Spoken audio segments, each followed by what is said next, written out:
ঘোর কলিযুগ কেমন হবে? কেমন হবে কলিযুগের মানুষের কার্যকলাপ? কলিযুগে মানুষের উচ্চতা কমে 3 ফুট হয়ে যাবে। কলিযুগের আয়ু হলো 4,32,000 বছর। আর এই কলিযুগকে 4টি পর্যায়ে ভাগ করা হয়েছে। প্রথম পর্যায়ে মানুষের আয়ু হবে 100 বছর। দ্বিতীয় পর্যায়ে কলিযুগের মানুষের আয়ু হবে 50 বছর এবং তৃতীয় পর্যায়ে মানুষের আয়ু হবে 25 বছর। চতুর্থ পর্যায়ে মানুষের আয়ু হবে 12 বছর।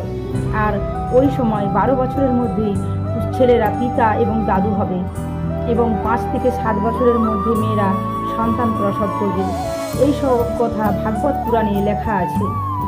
মানুষ কেবল তার বাসনা পূরণ করার জন্যই বাঁচবে, আর সমস্ত ফসল নষ্ট হয়ে যাবে এবং গোমাতার উচ্চতা ছাগলের মতো হবে। সব মানুষেরা কেবল মাংস ভক্ষণ করবে।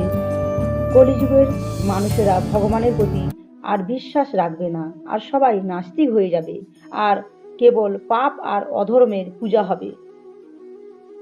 কলিযুগের শেষে যখন পাপ আর অধর্ম চরম সীমায় পৌঁছে যাবে, তখন ভগবান বিষ্ণু কল্কি অবতার রূপে এই পৃথিবীতে আবির্ভূত হবেন এবং পাপ এবং অধর্মের বিনাশ করবেন। আর যে সকল মানুষেরা ভগবানকে ভক্তি করেন, কেবল তারাই সেই কল্কি অবতারকে দেখতে পাবেন। বন্ধুরা, এই কল্কি অবতারের ঘটনাটা যদি ভালো লেগে থাকে, অবশ্যই তোমরা লাইক, কমেন্ট, সাবস্ক্রাইব করে পাশে থাকবে। রাধে রাধে, হরে কৃষ্ণ।